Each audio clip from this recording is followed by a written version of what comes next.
বাংলায় যে সশস্ত্র আন্দোলনগুলো হয়েছিল তার একটা দেখো এখানে বিবরণ আমি দিয়েছি। ঠিক আছে, ব্রিটিশদের বিরুদ্ধে বাংলায় আন্দোলন সংগঠিত হয়েছিল, তো আমরা জানি সবাই।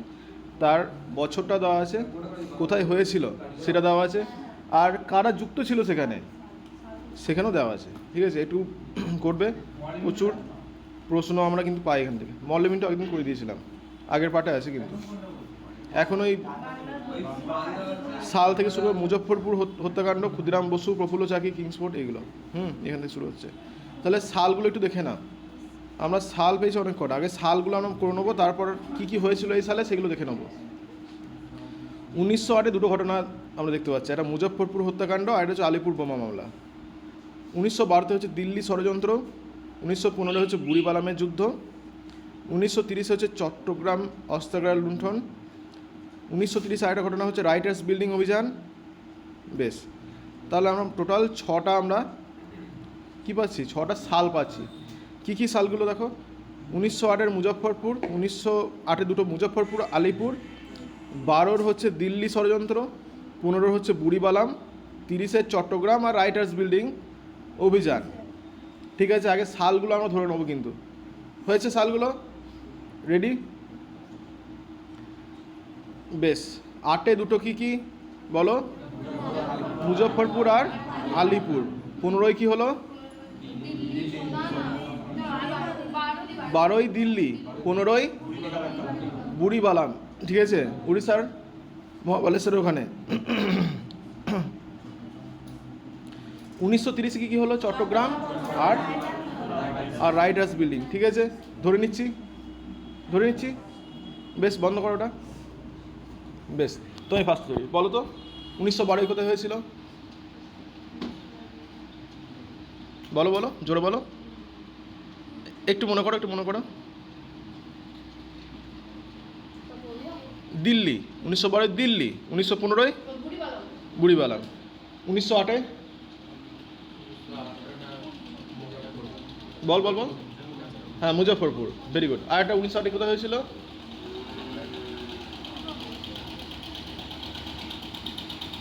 বল। আলিপুর।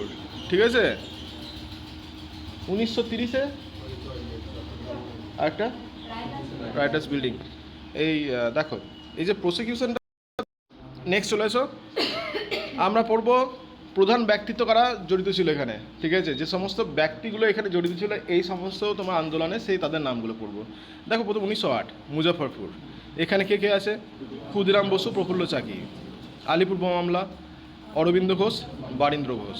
দিল্লি ষড়যন্ত্র মামলা, রাসবিহারী বসু। বুড়িবালামের যুদ্ধ, বাঘা যতীন বা যতীন মুখোপাধ্যায়।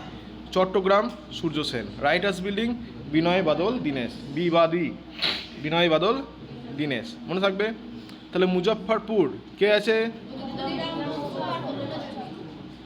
তাহলে ক্ষুদিরাম বসু আর প্রফুল্ল চাকি। আলিপুর, অরবিন্দ ঘোষ আর বারীন্দ্র ঘোষ। দিল্লি, রাসবিহারী বসু, বুড়িবালাম, বাঘা যতীন। Chittagong, writers building, Binoy Badal Dinesh. ধরে নিচ্ছি। বেশ, রানা বল। বুড়িবালামের যুদ্ধে কে নাম জড়িয়ে আছে, কার নাম জড়িয়ে আছে বল? ঠিক করে বল, বুড়িবালামের যুদ্ধ বল। বাবুজির নাম কি, ভালো নাম কি? বেশ, ভেরি গুড, ঠিক বলেছিস, শেষে বললি বিশ্বজিৎ। বলো। আলিপুর বোমা মামলা, বল। Are very good. আচ্ছা, পলি বলো। চট্টগ্রাম অস্ত্রাগার লুণ্ঠন, কে? সে কি সহজ তো, এটা খুবই। সূর্য সেন। কি? আর ভুলবে না খবরদার, ঠিক আছে, শুনিলে। আচ্ছা, বলো। রাইটার্স বিল্ডিং,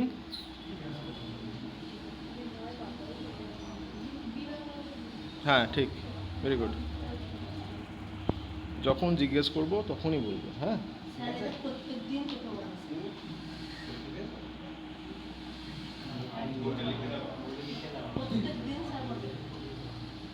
আচ্ছা, নেক্সট দেখো বিবরণ আছে, যখন জিজ্ঞেস করবো তখন বলতে পারবে না। এদের গুণ এটা দেখেছি।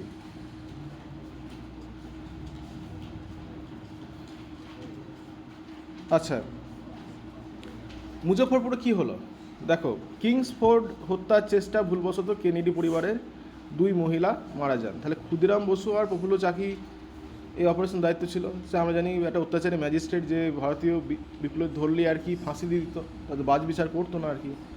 তা সেই অত্যাচারী কিংসফোর্ডকে হত্যা করার একটা প্রচেষ্টা হয়েছিল, কিন্তু ভুলবশত কী হলো, কেনেডি পরিবারের 2 মহিলাকে হত্যা করে, মানে মারা যায় আর কি, যে বোমটা ছিল তাতে মারা যায়। হ্যাঁ, ক্ষুদিরামের ফাঁসি হয়েছিল, আর এই প্রফুল্ল চাকি আত্মহত্যা করেছিল। এবার প্রফুল্ল চাকির আইডেন্টিফিকেশনের জন্য ওর মাথাটা কেটে নিয়ে আসা হয়েছিল। এবার মুজফ্ফরপুর থেকে ধর কলকাতায় নিয়ে আসছে, ওর মাথাটা কিন্তু কেটে নিয়ে আসছিল, ঠিক আছে। এবার তাহলে মুজফ্ফরপুরে কী হলো, কেনেডি হত্যা, কেনেডি মহিলা হত্যা আর কি। আলিপুর বোমা মামলা হচ্ছে কি, মানিকতলার বোমা তৈরির কারখানা হদিশ পাওয়া যায়, অরবিন্দ ঘোষ গ্রেপ্তার, চিত্তরঞ্জন দাস কোর্টে কী করে, ডিফেন্ড করে কাকে, এই অরবিন্দ ঘোষকে, পরে ছাড়া পেয়ে যায় অরবিন্দ ঘোষ, ঠিক আছে। দিল্লি ষড়যন্ত্র মামলা কী হয়েছিল, লর্ড হার্ডিঞ্জকে হত্যার উদ্দেশ্যে বোম ছুড়ে দেয়, হাতি করে যাচ্ছিল, ঠিক আছে, হাতি চেপে একটা বড় শোভাযাত্রা যাচ্ছিল, ঠিক সেই সময় একটা বোম মেরে দেয় দুম করে দিয়ে। হাতি সেই বুঝতেই পারছো, হাতি তো আর বোম মারলো, বাহ কি সুন্দর বোম পড়লো, আরেকবার মারো সে তো বলবে না। হাতিটা সে উল্টির মতো উল্টে গিয়েছিলো আর কি, হাতিটা কিছুটা পুড়ে গিয়েছিল, আর মাহমুদ যে ছিল সে মরে গিয়েছিল, কিন্তু হার্ডিঞ্জের কি চট করে কিছু হয়নি, হালকা ইঞ্জুরি হয়েছিল। তাহলে লর্ড হার্ডিঞ্জকে হত্যার উদ্দেশ্যে বোমা নিক্ষেপ হয়েছিল, সেটা কী ছিল, দিল্লি ষড়যন্ত্র। বুড়িবালামের যুদ্ধে ওড়িশার বালেশ্বর উপকূলে পুলিশের সাথে খণ্ডযুদ্ধ, বাঘাযতীন শহীদ হন। চট্টগ্রাম অস্ত্রাগার লুণ্ঠন 18 এপ্রিল হয়েছিল, অস্ত্রাগার দখল ও জালালাবাদ পাহাড়ে অসম লড়াই। তাহলে এখানে কী হয়েছিল, জালালাবাদ পাহাড়, সেখানে একটা অসম লড়াই হয়েছিল, তাহলে জালালাবাদ পাহাড়ের লড়াইটাও খেয়াল রাখবে। রাইটার্স বিল্ডিং 8ই ডিসেম্বর, সিমসন হত্যা, অলিন্দ যুদ্ধ। তাহলে এখানে নামটা খেয়াল রাখবে, সিমসন, কিষান সিমসন, সিম্পল থেকে সিম্প, ঠিক আছে, শ্রিম্প থেকে সিম্প, শ্রিম্প মানে চিংড়ি মাছ, সেই সিম্প। আর একটা সিম্পের মানে হয় সেটা বলবো না আমি, ইন্টারনেট যারা খুব বেশি ব্যবহার করে তারা জানে। সিমসন হত্যা আর অলিন্দ যুদ্ধ, বেশ ঠিক আছে, তাহলে বোঝা গেল। তাহলে মুজফ্ফরপুরে কী হলো, কেনেডি পরিবারের মহিলা হত্যা হলো, ঠিক আছে। তারপর দিল্লি ষড়যন্ত্রে কী হয়েছিল, হার্ডিঞ্জকে বোম মারলো। আলিপুর বোমা মামলায় কী হলো, বোম কারখানার হদিশ, অরবিন্দ ঘোষকে ডিফেন্ড করলো কে, চিত্তরঞ্জন দাস। বুড়িবালামের যুদ্ধ কি হলো, চট্টগ্রাম অস্ত্রাগার লুণ্ঠনে কী হলো, জালালাবাদ পাহাড়ে অসম লড়াই আর অস্ত্রাগার দখল। রাইটার্স বিল্ডিং অভিযানে কী হলো,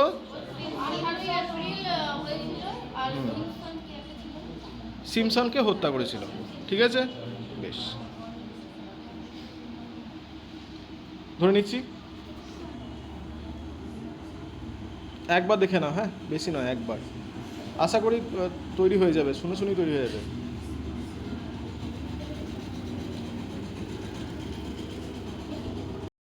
ধরে নি, আচ্ছা বলো।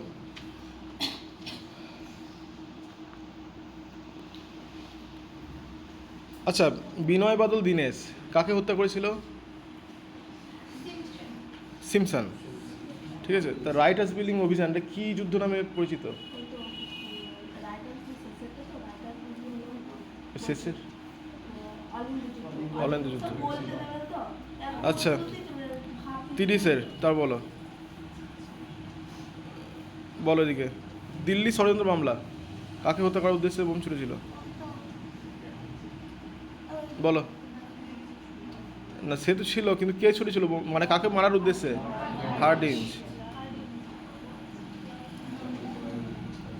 আচ্ছা, আলিপুর বোমা মামলায় কার এগেনস্টে মানে প্রসিডিং শুরু হয়েছিল, বা কাকে অ্যারেস্ট করা হয়েছিল, হ্যাঁ কে বাঁচিয়েছিল,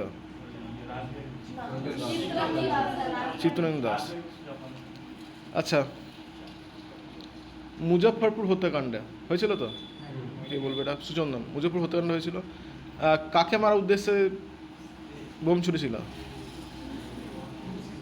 হ্যাঁ, কিংসফোর্ড। কারা মারা গিয়েছিল? হ্যাঁ। আচ্ছা, নারীদের ভূমিকাতে চলে এসো। প্রীতিলতা ওয়াদ্দেদার, পাহাড়তলি ও ইউরোপিয়ান ক্লাব আক্রমণ। কল্পনা দত্ত হচ্ছে সূর্য সেনের সহযোগী হিসেবে চট্টগ্রাম বিদ্রোহ গুরুত্বপূর্ণ ভূমিকা পালন করেছিল। বীণা দাস হচ্ছে কলকাতা বিশ্ববিদ্যালয়ের সমাবর্তন অনুষ্ঠানে স্ট্যানলি জ্যাকসনকে লক্ষ্য করে গুলি ছোড়ে। স্ট্যানলি জ্যাকসনকে। শান্তি ঘোষ ও সুনীতি চৌধুরী কুমিল্লার জেলাশাসক স্টিভেন্সকে হত্যা করে। শান্তি ঘোষ আর সুনীতি চৌধুরী কুমিল্লার জেলাশাসক স্টিভেন্সকে হত্যা করেছিল। বীণা দাস কাকে? স্ট্যানলি জ্যাকসনকে গুলি ছুড়েছিল। কল্পনা দত্ত চট্টগ্রাম বিদ্রোহে ভূমিকা। প্রীতিলতা ওয়াদ্দেদার পাহাড়তলি ইউরোপিয়ান ক্লাব আক্রমণ। ঠিক আছে।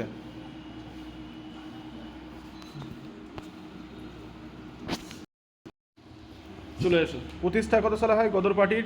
1913 সালের 21 এপ্রিল। সদর দপ্তর কোথায়? San Francisco, America. আশ্রমের নাম হচ্ছে যুগান্তর আশ্রম। প্রতিষ্ঠাতাকে? লালা হরদয়াল।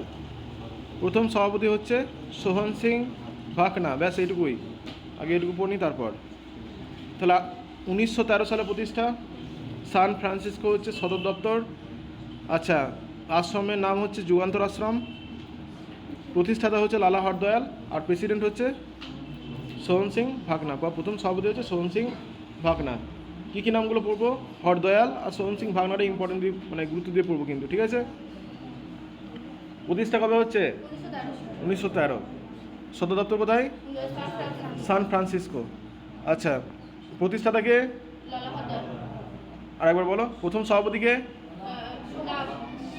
সোহন সিং ভাকনা। সোহন সিং ভাকনা, ঠিক আছে। বেশ, তাহলে কটা? 4টি 5টা পয়েন্ট। 1913, হরদয়াল ভাগনা, সান ফ্রান্সিসকো, আর এই তো, এত কিছু নেই, 4টে। আর আশ্রমের নামটা যুগান্তর আশ্রম, তাই তো, 5টা। ঠিক আছে, ধরে নিচ্ছি। বন্ধ করো। প্রথম সভাপতি কে ছিল বলো তো? সোহন সিং ভাগনা, ঠিক, মোহন নয় কিন্তু। প্রতিষ্ঠাতা কে ছিল? কোথায় HQ, মানে হেডকোয়ার্টার কোথায় ছিল? প্রধান কার্যালয় সান ফ্রান্সিসকো, আমেরিকা। এর নাম কি ছিল? কি আশ্রম? যুগান্তর আশ্রম। Very good. কত সালে প্রতিষ্ঠা? 1913। ঠিক আছে। হ্যাঁ, অন্যান্য সদস্য সব কটা করতে পারো, না করলেও কিছু যায় আসে না, মানে করতে পারো নিজের ইচ্ছা, আমি এটা পড়াচ্ছি না, ঠিক আছে। এই তারকনাথ দাস, কর্তার সিং সারাভা, রাসবিহারী বসু, বরকতুল্লাহ। গদর শব্দের অর্থ পরীক্ষায় দেয়। বিদ্রোহ। মুখপাত্র কী ছিল? গদর, উর্দু ভাষার প্রথম সংখ্যা। পত্রিকার প্রথম পাতায় লেখা থাকতো ইংরেজ রাজ কা দুশ্মন, বা ইংরেজ রাজের শত্রু। ঠিক আছে। তাহলে এখানে আমি যে মেন টপিকগুলো আছে বা মেন পয়েন্টগুলো আছে সেগুলো দেখো। গদর শব্দের অর্থ কি? মুখপাত্র কী ছিল? গদর। কি ভাষায়? উর্দু ভাষায়। আচ্ছা, পত্রিকার প্রথম পাতায় কী লেখা থাকতো? ইংরেজ রাজের শত্রু বা ইংরেজ রাজ কা দুশ্মন। ঠিক আছে, এরা ইংলিশ রাজ কা দুশ্মনের নাম কিছু লেখা থাকতো। ঠিক আছে, ধরে নিচ্ছি। 3টে পয়েন্ট এখান থেকে। বেশ, বলো গদর শব্দের অর্থ কি? বিদ্রোহ। Very good. আচ্ছা, এই যে গদরের মুখপত্র, তাই তো, এটা কি ভাষায়? হ্যাঁ, উর্দু। আচ্ছা, এই বলো কী লেখা থাকতো প্রথম পাতায়? প্রথম পাতায় কী লেখা থাকতো এই পত্রিকার?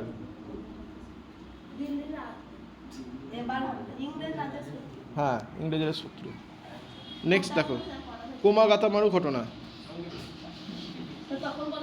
1914 সাল। কোমাগাতার ঘটনা কোথায় হয়েছিল?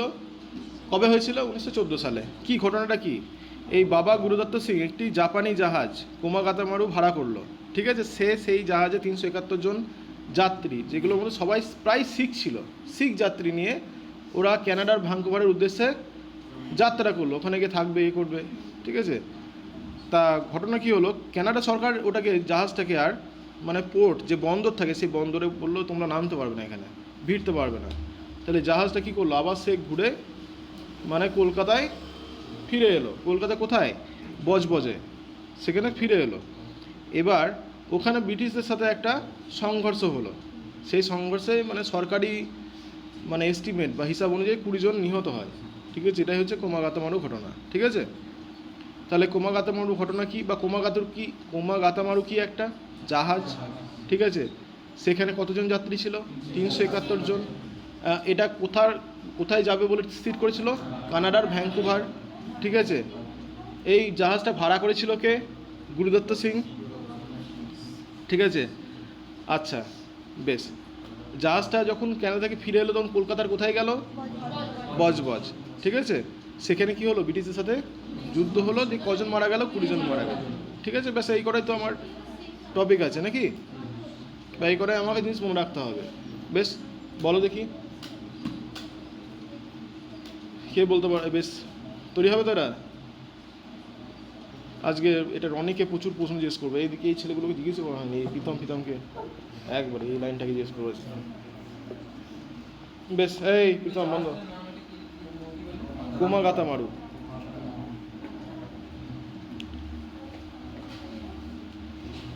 বল কোমাগাতামারু হচ্ছে ঘটনাটা কত সালে হয়েছিল, 1900। বেশ, কি জাহাজটা ভাড়া করেছিল কে, হ্যাঁ হ্যাঁ শুনতে পাচ্ছি না, ভগবন্ত সিং না, কি দেখো, গুরুদত্ত সিং। কতজন যাত্রী ছিল, 371। আচ্ছা, এই কোমাগাতামারু যে জাহাজটা ছিল সেটা কোথায় যাবে বলে স্থির করেছিল, কোথায়, কানাডার কোথায়,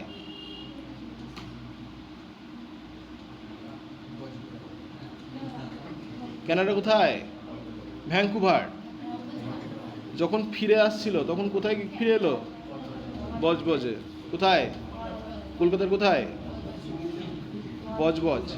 ঠিক আছে, বেশ, নেক্সট চলে এসো 1915। 1915-এর বিদ্রোহের পরিকল্পনা। 1915-এর বিদ্রোহের পরিকল্পনা হয়, এরা কারা করে, গদর পার্টি। কিন্তু এই যে কোমাগাতামারু ঘটনাটা হলো, তা গদর পার্টি তখন এটা একটা বিশাল অসন্তোষ তৈরি করেছিল শিখ সমাজের মধ্যে। তা গোটা ভারতবর্ষব্যাপী একটা বিদ্রোহের ডাক দিয়েছিল, মানে সেরকম প্ল্যান করেছিল যে গোটা ভারতবর্ষে একসঙ্গে কিন্তু বিদ্রোহ হবে, সশস্ত্র বিদ্রোহ হবে। গদর পার্টি এটা করেছিল, কিন্তু প্ল্যান করেছিল। তাই এটাই হচ্ছে সেই 1915-র বিদ্রোহের পরিকল্পনা করলো। 1915-র 21শে ফেব্রুয়ারির প্রথম বিশ্বযুদ্ধের সুযোগ নিয়ে সশস্ত্র বিদ্রোহের পরিকল্পনা করে। নেতৃত্বের জন্য রাসবিহারী বসুকে আমন্ত্রণ জানানো হয়। কৃপাল সিং নামে একজন বিশ্বাসঘাতকের জন্য ব্রিটিশ সরকার এই বিদ্রোহের খবর আগে থেকেই পেয়ে যায়। দিয়ে লাহোর কনস্পিরেসি অ্যাক্ট বা লাহোর ষড়যন্ত্র কেস তৈরি হয়, মামলা তৈরি হয়, লাহোর ষড়যন্ত্র মামলা। দিয়ে এরপরেই কিন্তু রাসবিহারী বসু ভারতবর্ষ ছেড়ে দেয়। দিয়ে কোথায় চলে যায় রাসবিহারী বসু, জাপানে চলে যায়। জাপানে রাসবিহারী বসু কী করতে জানো, হ্যাঁ কী ছিল জানো রাসবিহারী বসু জাপানে, দেখো তাহলে যে বিদ্রোহের পরিকল্পনা সেটা কত সালে হয়েছিল, 15। Very good. আচ্ছা আচ্ছা, বিশ্বাসঘাতক যে হয়েছিল তার নামটা কী গো, বলতে পারবে, কৃপাল সিং। ঠিক আছে, বেশ। আচ্ছা, এই যে এই বিদ্রোহটা যে ভেঙে গেল বা বিদ্রোহটা যে তোমার হলো না, তা এর পরিপ্রেক্ষিতে একটা কেস চালু হলো, সেই কেসটার নাম কি, লাহোর কনস্পিরেসি বা লাহোর ষড়যন্ত্র মামলা। ঠিক আছে, খেয়াল থাকে। আচ্ছা, এই সময় কিন্তু কি চালু হয়েছিল, ইন্ডিয়া ডিফেন্স অ্যাক্ট, তাই তো, ভারত প্রতিরক্ষা আইন এবার চালু হলো। দিয়ে তারপর কি ধরপাকড় শুরু হলো, বিচ্ছিরি হবে, এটা খেয়াল রাখবে। এই আলিম, আক্রম কি করছো, কাগজের হাতুড়ি বানিয়ে ওকে মারছে, এ মানে এগুলো এইসব করা বয়স, হ্যাঁ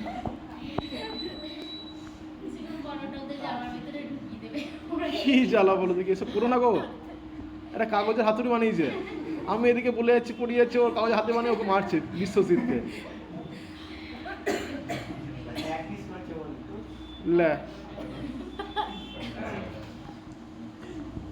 আচ্ছা, হোম রুল আন্দোলন 1915 থেকে 16।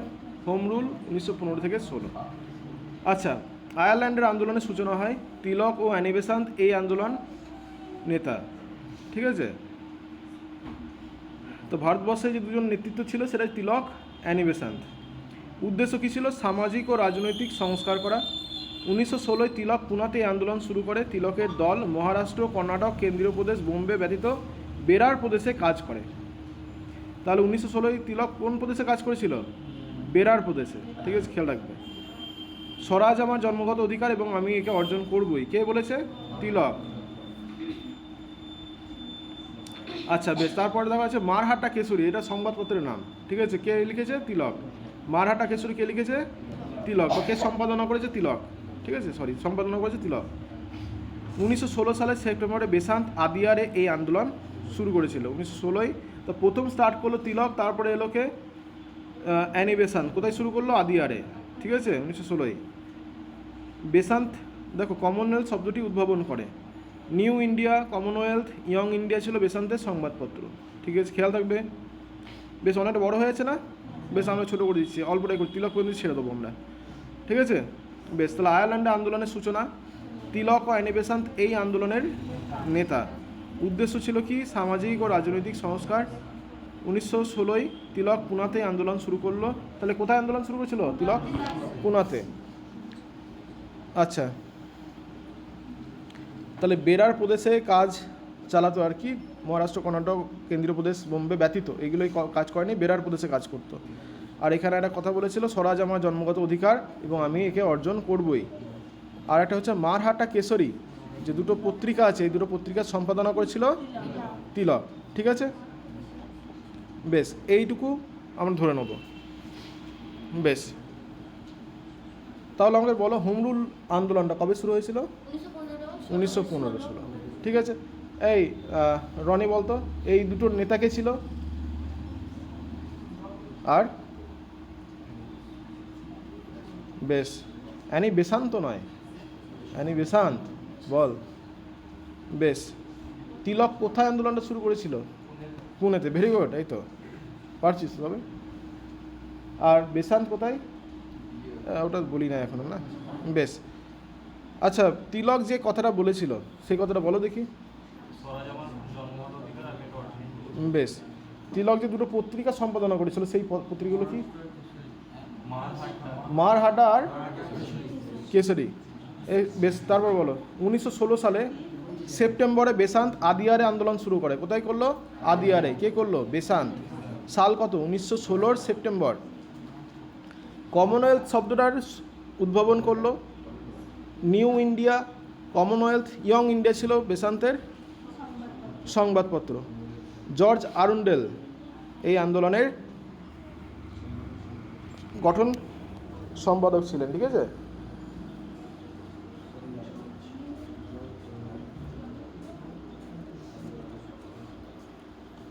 জর্জ আরুন্ডেল, কথাটা মনে রাখবে।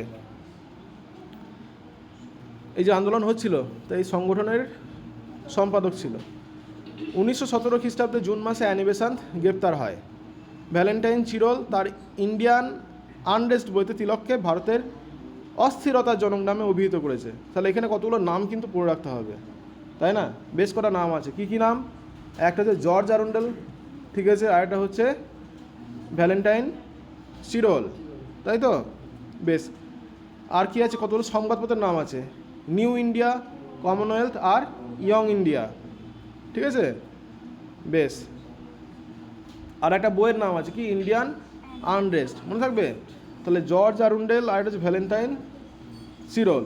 তাহলে ভ্যালেন্টাইন ডের নিশ্চয়ই কথাটা মনে আছে, তাহলে ভ্যালেন্টাইন চিরলটা মনে থাকবে, এটা স্বাভাবিক মনে করাই যায় নাকি? হ্যাঁ কি? হ্যাঁ, তাহলে ভ্যালেন্টাইন চিরল আর জর্জ আরুন্ডেল। বেশ,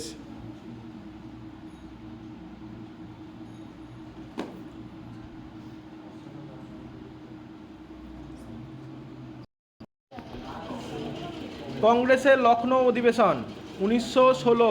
লখনৌ অধিবেশন হলো কবে? 1916 সালে। সভাপতি কে ছিল? অম্বিকে চরণ মজুমদার। নরমপন্থী চরমপন্থীদের মিলন হলো। কংগ্রেস ও মুসলিম লীগের মধ্যে রাজনৈতিক সমঝোতা হলো। অ্যানি বেসান্ত ও বালগঙ্গাধর তিলক নরমপন্থী ও চরমপন্থীদের একত্রিত করতে মুখ্য ভূমিকা নেয়। সরোজিনী নাইডু জিন্নাহকে হিন্দু মুসলিম ঐক্যের দূত হিসাবে আখ্যায়িত করে। কংগ্রেস মুসলিমদের জন্য পৃথক নির্বাচন ব্যবস্থা মেনে নেয়। গান্ধী ও রাজকুমার শুক্লার সাথে দেখা করে চম্পারণ নীল চাষিদের সমস্যার হেতু। ঠিক আছে। 1916 যে কংগ্রেস লখনৌ অধিবেশন হয়েছিল বা যে চুক্তি স্বাক্ষর হলো, সেটা আমি আগে বলেছিলাম যে লখনৌ অধিবেশনে সেই প্যাক্টটা দেখো কি আছে। লখনৌ অধিবেশনে তাহলে কি হলো? নরমপন্থী চরমপন্থীর মিলন হলো। কংগ্রেস মুসলিম লীগের মধ্যে রাজনৈতিক সমঝোতা। বেশ। সরোজিনী নাইডু জিন্নাকে হিন্দু মুসলিম ঐক্যের দূত হিসাবে আখ্যায়িত করলো। কংগ্রেস মুসলিমদের জন্য পৃথক নির্বাচন ব্যবস্থা মেনে নেয়। বেশ, ঠিক আছে, এই কটাই করবে। তাহলে গান্ধীকে নীল চাষিদের সমস্যা তো কে আমন্ত্রণ করেছিল? রাজকুমার শুক্লা। বেশ, বলো লখনৌ অধিবেশনের সভাপতি কে ছিল? বলো বলো বলো। অম্বিকাচরণ মজুমদার বা এসি মজুমদার। ঠিক আছে। দেখো, হিন্দু মুসলিম ঐক্যের দূত কাকে বলেছিল? কে বলেছিল? সরোজিনী নাইডু। আচ্ছা, এই নরমপন্থী চরমপন্থী একতা কোথায় হয়েছিল? কোন অধিবেশনে? বলো। লখনৌ অধিবেশনে। ঠিক আছে। বেশ, ঠিক আছে, ঠিক আছে।